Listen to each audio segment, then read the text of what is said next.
آدم کو تو نے اسم سکھائے، نوح سے کشتی کو بنوایا، آگ لگی گلزار بنایا، اپنے خلیل کو ہے بچایا، آگ لگی گلزار بنایا، اپنے خلیل کو ہے بچایا۔ وہ بھیج کے مصر میں یوسف کو شہنشاہ الحمدللہ وکفی وخاتم الانبیاء ومرسلین، اما بعد، فاعوذ باللہ من الشیطان الرجیم، بسم اللہ الرحمن الرحیم۔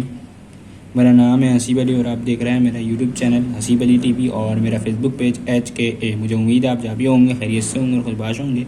میں بھی جہاں بھی ہوں خیریت سے ہوں اور خوشباش ہوں۔ تو تمام دیکھنے اور سننے والے سامعین کو السلام علیکم ورحمۃ اللہ وبرکاتہ۔ جیسا کہ آپ کو پتہ ہے کہ میری جو ہے پچھلی ویڈیو بھی قرآن مجید کی کچھ آیات تھیں جس کا ترجمہ میں نے آپ کے سامنے پیش کیا تھا، تو اب بھی جو ہے میں آگے قرآن مجید کی کچھ آیات ہیں جن کا ترجمہ میں آپ کے سامنے پیش کروں گا۔ 11واں پارہ ہے یہ اور سورہ یونس ہے، اس کی کچھ آیات ہیں جن کا ترجمہ میں آپ کے سامنے جو ہے پیش کروں گا۔ جب میں پڑھ رہا تھا قرآن مجید ترجمے کے ساتھ تو مجھے محسوس ہوا کہ میں نے اپنے ناظرین جو مجھے سوشل میڈیا اکاؤنٹس پہ دیکھتے ہیں ان کے ساتھ اس کو رکھنا چاہیے، ان کے سامنے اس ترجمے کو، اور تھوڑا سا جو مختصر حواشی دیا ہوا ہے وہ آپ سب کے سامنے پیش کرنا چاہیے۔ تو چلیں شروع کرتے ہیں بنا کسی دیری کے۔ تو اس کے اندر ایک چھوٹا سا ترجمہ ہے، وہ میں نے دیکھا اور میں نے کہا چلو یہ جو بات ہے یہ لوگوں کے سامنے جو ہے رکھنی چاہیے۔ تو اس میں یہ کہا جا رہا ہے کہ آخر یہ تم کدھر پھرائے جا رہے ہو۔ تو آپ لوگ جو ہے پھرائے اور پھیرے تو دونوں الگ الگ ورڈ ہیں۔ تو ادھر یہ ہے پھیرے نہیں ہے ادھر کہ تم کدھر پھرے جا رہے ہو، تو ادھر ہے کہ آخر یہ تم کدھر پھرائے جا رہے ہو۔ ٹھیک ہے، تو آپ دیکھ سکتے ہیں، ٹھیک ہے، اور یہ 11واں پارہ ہے۔ یہاں پہ جہاں 11واں پارہ نفس ہوتا ہے، سورہ یونس 11واں پارہ جہاں نفس ہوتا ہے تو وہاں پہ ہے یہ صورت نا، نفس کے بعد ہے، نفس کے بعد ہے یا اسی 11ویں پارے کے اندر ہی ہوگی، نفس کے آگے پیچھے ہی، نفس سے آگے ہوگی تھوڑی سی۔ ٹھیک ہے، تو یہ ہے آخر یہ تم کدھر پھرائے جا رہے ہو۔ تو اس میں جو ہے تھوڑی سی اس کی حواشی ہم پڑھتے ہیں، کیا لکھا گیا ہے یہاں پہ، کیا کہا گیا ہے۔ خیال رہے کہ خطاب عام لوگوں سے ہے اور ان سے سوال یہ نہیں کیا جا رہا کہ تم کدھر پھرے جاتے ہو، بلکہ یہ ہے کہ تم کدھر پھرائے جا رہے ہو۔ اس سے صاف ظاہر ہے کہ کوئی ایسا گمراہ کن شخص یا گروہ موجود ہے جو لوگوں کو صحیح رخ سے ہٹا کر غلط رخ پر پھیر رہا ہے۔ اسی بنا پر لوگوں سے کہا جا رہا ہے کہ تم اندھے بن کر غلط رہنمائی کرنے والوں کو پیچھے کیوں چلے جا رہے ہو؟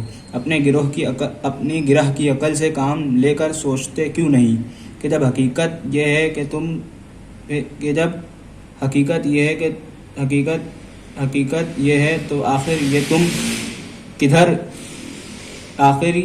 تم کو کدھر چلایا جا رہا ہے۔ ٹھیک ہے، تو آپ سمجھدار ہیں، اس میں دیکھیں کہا جا رہا ہے کہ پھرائے جا رہے ہو، تو اس کی جو ہے تفسیر حواشی بھی پیش کی گئی کہ ایسا کوئی گروہ، ایسا کوئی فرد موجود ہے جو لوگوں کی غلط رہنمائی کر رہا ہے اور ان کو غلط راستے کی طرف لے جایا جا رہا ہے۔ اس میں کہا جا رہا ہے کہ اپنی جو ہے گرہ کی عقل سے سوچو۔ اس میں دیکھیں نا لکھا ہوا ہے کہ اپنی گرہ کی عقل سے، مختصر حواشی میں لکھا ہوا ہے اپنی گرہ کی عقل سے کام لے کر سوچتے کیوں نہیں کہ جب حقیقت یہ ہے تو آخر یہ تمہیں کدھر چلایا جا رہا ہے۔ تو ہمیں خیال کرنا چاہیے کہ بھئی کون سا گروہ، کون سا فرد ہے جو ہمارے کو صحیح راستے سے ہٹا رہا ہے۔ ٹھیک ہے، تو آگے جو ہے شریک جو ہم ٹھہراتے ہیں اس کے حوالے سے کہا جا رہا ہے۔ ٹھیک ہے، قرآن مجید کہہ رہا ہے، یہ میں نہیں کہہ رہا، آپ ترجمہ پڑھ سکتے ہیں۔ ٹھیک ہے، آپ کو مختصر حواشی جو ہے اس سے اختلاف ہو سکتا ہے کیونکہ سید ابو العلا مودودی کا جو نام لکھا ہوا ہے مترجم کے اندر، ٹھیک ہے، اس سے اختلاف ہو سکتا ہے، آپ جو ہے لیکن ترجمے سے آپ کا اختلاف نہیں ہو سکتا، کیونکہ اگر وہ کسی بھی آیت کا ترجمہ الگ کر دیتے ہیں تو اس سے یہ ہوگا کہ ایک تو پاکستان کے آئین کے مطابق یہ کتاب جو ترجمہ جس کا وہ غلط کیا گیا ہوگا آیت کا، وہ تو بند ہو جائے گی۔ ٹھیک ہے، اس کے علاوہ جو ہے اسلام میں بھی اس کی بہت بڑی سزا ہے، تو ترجمہ تو ایگزیکٹ کیا جاتا ہے، اگر ایگزیکٹ نہیں ہوتا تو یہ کتاب آج میرے ہاتھ میں نہیں ہوتی، پاکستان کے اندر کیا ہوتی، بند ہو جاتی۔ ٹھیک ہے، اس سے ابھی آگے ہم آئے ہیں، یہ جو آیت میں نے پڑھی اس کے اگلے پیج پر ہوں میں۔ ٹھیک ہے، اور یہاں پہ جو شروع ہوتا ہے یہ نبی صلی اللہ علیہ وسلم، دیکھو اس طرح نافرمانی اختیار کرنے والوں پر تمہارے رب کی بات صادق آ گئی کہ وہ مان کر نہیں دیں گے۔ ٹھیک ہے، اس کے نیچے والی آیت میں کا ترجمہ میں آپ کے سامنے رکھ رہا ہوں۔ ان سے پوچھو تمہارے ٹھہرائے ہوئے شریکوں میں کوئی ہے جو تخلیق کی ابتدا بھی کرتا ہو اور پھر اس کا آدھا بھی کرے؟ کہو وہ صرف اللہ ہے جو تخلیق کی ابتدا بھی کرتا ہے اور اس کا آدھا بھی۔ پھر تم یہ کس الٹی راہ پر چلے جا رہے ہو؟ کیا تم ان سے پوچھو تمہارے ٹھہرائے ہوئے شریکوں میں کوئی ایسا بھی ہے جو حق کی طرف رہنمائی کرتا ہو؟ کہو وہ صرف اللہ ہی ہے جو حق کی طرف رہنمائی کرتا ہے۔ پھر بھلا بتاؤ جو حق کی طرف رہنمائی کرتا ہے وہ اس کا زیادہ مستحق ہے کہ اس کی پیروی کی جائے، یا وہ جو خود راہ نہیں پاتا الا یہ کہ اس کی رہنمائی کی جائے؟ آخر تمہیں ہو کیا گیا ہے کیسے الٹے فیصلے کرتے ہو؟ حقیقت یہ ہے کہ ان میں سے اکثر لوگ محض قیاس و گمان کے پیچھے چلے جا رہے ہیں، حالانکہ گمان حق کی ضرورت کو کچھ بھی پورا نہیں کرتا۔ جو کچھ یہ کر رہے ہیں اللہ اس کو خوب جانتا ہے، اور یہ قرآن وہ چیز نہیں ہے جو اللہ کی وحی و تعلیم کے بغیر تصنیف کر لیا جائے، بلکہ یہ تو جو کچھ پہلے آ چکا تھا اس کی تصدیق اور الکتاب کی تفصیل ہے۔ اس میں کوئی شک نہیں کہ یہ فرما نروائی کائنات کی طرف سے ہے۔ کیا یہ لوگ کہتے ہیں کہ پیغمبر صلی اللہ علیہ وسلم نے اسے خود تصنیف کر لیا ہے؟ کہو اگر تم اپنے اس الزام میں سچے ہو تو ایک صورت اس جیسی تصنیف کر لاؤ، اور ایک خدا کو چھوڑ کر جس کو بلا سکتے ہو مدد کے لیے بلا لو۔ اصل یہ ہے کہ جو چیز ان کی علم کی گرفت میں نہیں ہے، وہ جس کا مال بھی ان کے سامنے نہیں آیا، مال ہے یا میں غلطی بھی ہوں تو اللہ تعالیٰ معاف فرمائے، وہ جس کا مال کے اوپر جو ہے میم الف کے اوپر تجدید جو ہے ڈلی ہوئی ہے، تو تجدید آپ کو نظر نہیں آ رہی ہوگی تھوڑی سی، یہ والا لفظ، ٹھیک ہے؟ تو میری کریکشن کریں، میں اگر غلط پڑھ رہا ہوں تو ان کے سامنے نہیں آیا۔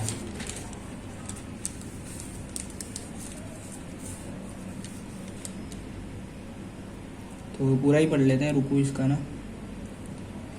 اس کو انہوں نے خواہ مخواہ اٹل بچو جھٹلا دیا، اسی طرح تو ان سے پہلے کے لوگ بھی جھٹلا چکے ہیں۔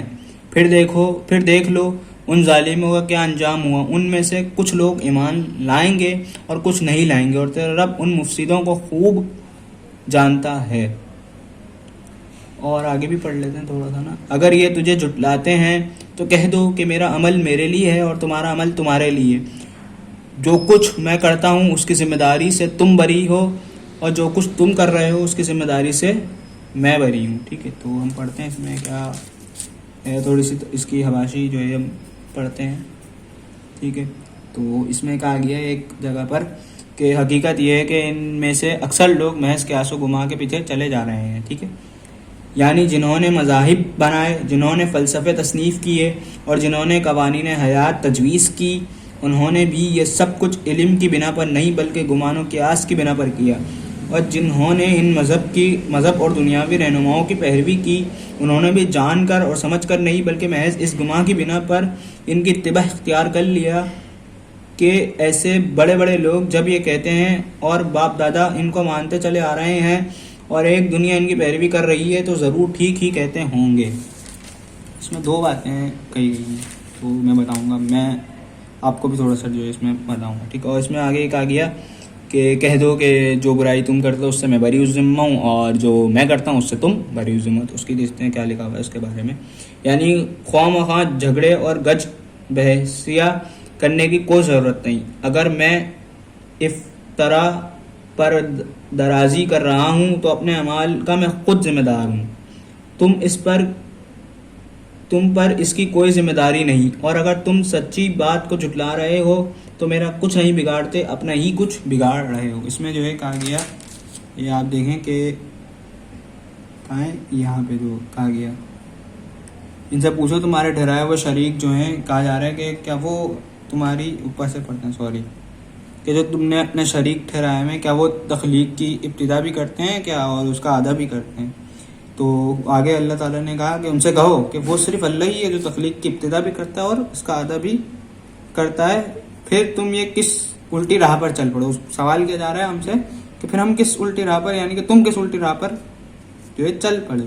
ان سے پوچھو اگر تمہارے ٹھہرائے ہوئے شریک جو ہیں وہ حق کی طرف رہنمائی کرتے ہیں، کہ وہ صرف اللہ ہی ہے جو حق کی طرف رہنمائی کرتا ہے، پھر بھلا بتاؤ جو حق کی طرف رہنمائی کرتا ہے وہ اس کا زیادہ مستحق ہے کہ اس کی پیروی کی جائے، یا وہ جو خود راہ نہیں پاتا اعلیٰ یہ کہ اس کی رہنمائی کی جائے؟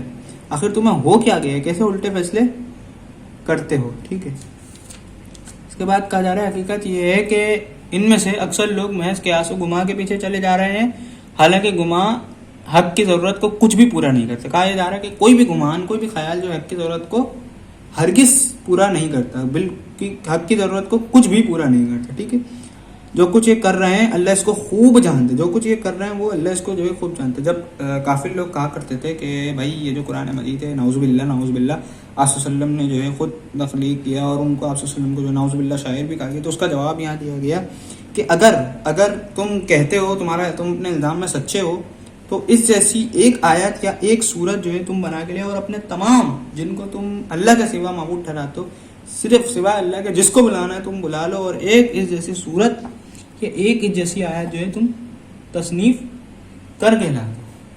ٹھیک ہے, یہ جو ہے کہا جا رہا ہے. ٹھیک ہے, اور اس کے بعد یہ کہا جا رہا ہے کہ تم نے اس کو خواہ جو ہے جھٹلا دیا, اور پھر کہا جا رہا ہے اور پھر دیکھ لو ان ظالموں کا کیا انجام ہو, یعنی کہ جو اس سے پہلے تھے جنہوں نے جھٹلایا تھا ان کا کیا جو ہے انجام ہو. اور ان میں سے کہا جا رہا ہے کہ کچھ لوگ ایمان لیں گے کچھ نہیں لائیں گے, پھر اب ان مفسدوں کو خوب جانتا. اور اس کے بعد نیچے یہ بھی ڈیفائن کر دیا گیا کہ جو عمل دیکھیں نا, اگر یہ تجھے جھٹلاتے ہیں تو کہہ دے, یعنی کہ آپ صلی اللہ علیہ وسلم کو کہا جا رہا ہے کہ جو کیونکہ قرآن مجید آپ صلی اللہ علیہ وسلم پہ نازل ہوا, اگر یہ تمہارے کو جھٹلا دیتے ہیں تو ان کو یہ کہہ دو کہ جو میں کر رہا ہوں عمل وہ میرے لیے ہے, اور تمہاری کوئی اس پہ جو ہے تم سے اس پہ میرے عمل پہ کوئی پوچھ گچھ نہیں ہوگی, لیکن جو تم کر رہے ہو وہ تم اپنے ساتھ ہی برا کر رہے ہو, تم سے اس عمل کے بارے میں کیا ہوگی پوچھ گچھ ہوگی. تو اللہ تبارک و تعالیٰ سے دعا ہے کہ جو کچھ کہتے ہیں سنتے ہیں اس پر عمل کی توفیق نصیب فرمائے. ٹھیک ہے, اور اگر میری کوئی بات آپ کو بری لگی ہو, ٹھیک ہے, اور ایک الفاظ تھا یہاں پہ جس کی میں نے نشاندہی کری کہ اس کی جو صحیح میننگ ہے, یعنی کہ جو صحیح الفاظ ہے, تو اس کے بارے میں مجھے بتائیں, کیونکہ مجھے لگ رہا ہے کہ میں یہ الفاظ جو ہے غلط پڑھ رہا ہوں. اور اگر میری کوئی بات کسی کو بری لگی ہو تو معذرت, ٹھیک ہے, مجھے معاف کر دیں. اور میں سے جس کو دیجیے اجازت, اللہ حافظ. وہ بھیج کے مصر میں یوسف کو شہنشاہ مصر بنایا, یونس کو پیٹ میں مچھلی کے آیت کریمہ پڑھوایا. یونس کو پیٹ میں مچھلی کے آیت